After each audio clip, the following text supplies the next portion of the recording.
Breaking news updates. Alamin.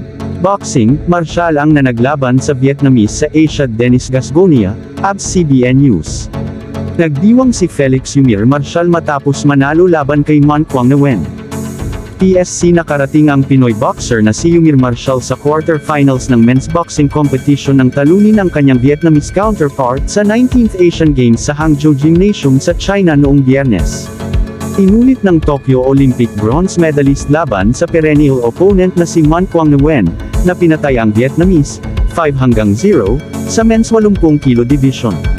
Si Nguyen ang parehong kalaban na natalo niya sa men's 75 kilo finals sa 2019 Southeast Asian Games sa Pilipinas. Boxing, Yumir Marcial natutukan ang Olympic chase, sabi ng POC President sa panalo. Kumakbang si Marcial palapit sa medal rounds ng boxing competition. Nauna niyang tinalo si Dalai Gansarich ng Mongolia sa isang unanimous decision win sa kanyang unang foray sa higher weight class. Lahat ng judges ay nakapuntos ng laban para kay Marcial.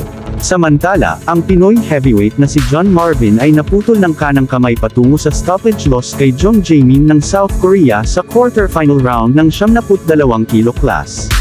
Ang Filipino-British ay slogang ito kasama si Jong ng Icon Ekta nang huli ang isang malaking kanang kamay na nagpabagsak sa Filipino sa unang round. Boxing, si Marcial ay sumulong habang si Fajardo ay gumawa ng kahangahangang Asia debut. Nakatayo si Marvin, isang silver medalist sa Asian Amateur Boxing Championships, ngunit tinalikuran ito ng Ref Ere.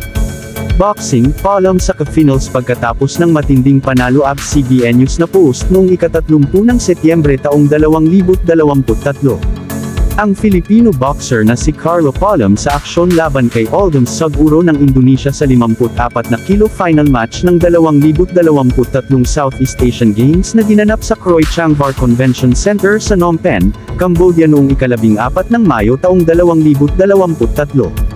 PSC-POC Media Pool File Photo.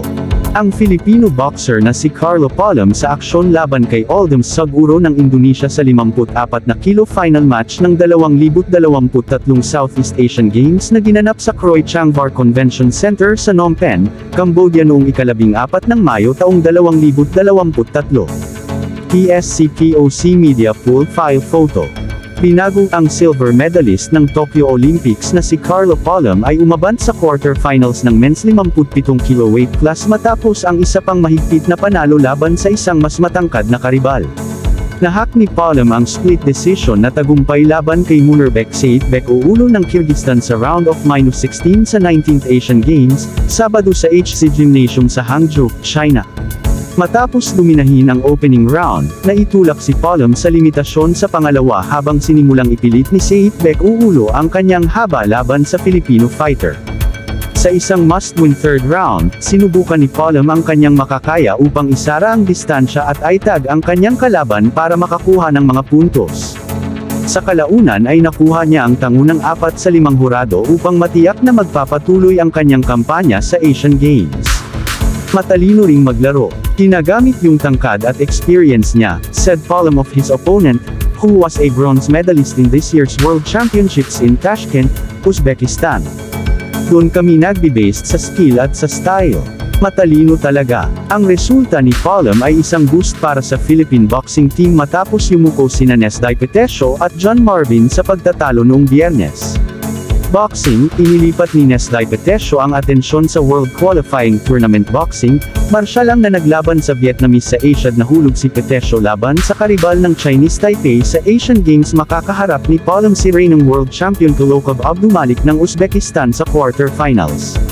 Nanalo si Kulokov, 23, sa pamamagitan ng unanimous decision laban kay Nguyen Van Duong ng Vietnam, 5-0, sa isa pang round of -16 match. Nasungkit ng Uzbek ang 57 kilo na ginto sa Tashkent World Championship at Asian Championship sa Amman, Jordan noong nakaraang taon. Itinakda ni EJ Obiina ang ginto sa Asian Games. ABS-CBN News. Si Ernest John Obiina ng Pilipinas sa aksyon sa pole vault men final competition ng World Athletics Championships sa Budapest, Hungary, ika-26 ng Agosto taong 2023.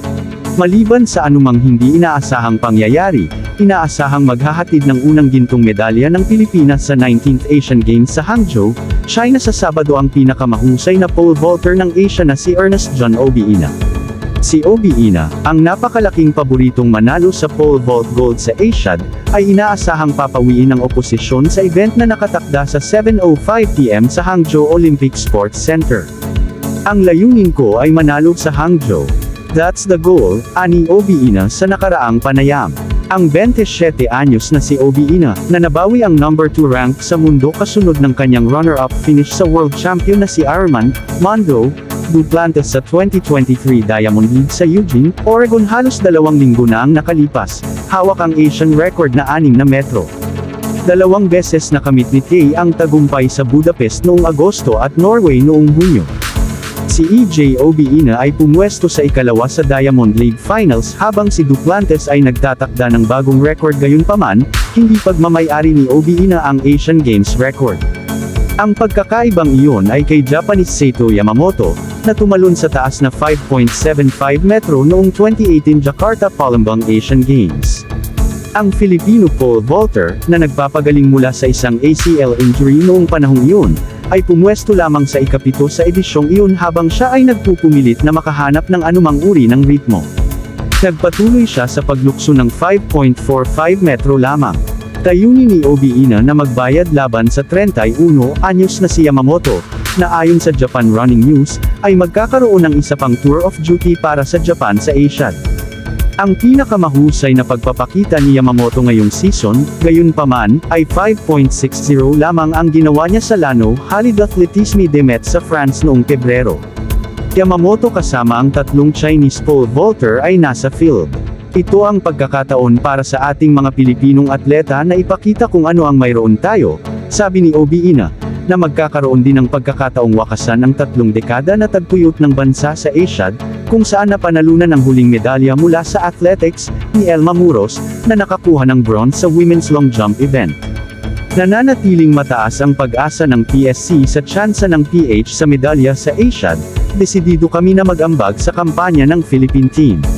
Handa ang aming mga kalalakihan at kababaihan, sabi ni Athletics Secretary General at Team Manager Edward Ko. Ang tanging maliit na pag-aalala para kay Obiina, kung ito ay isang pag-aalala sa lahat, ay jet lag.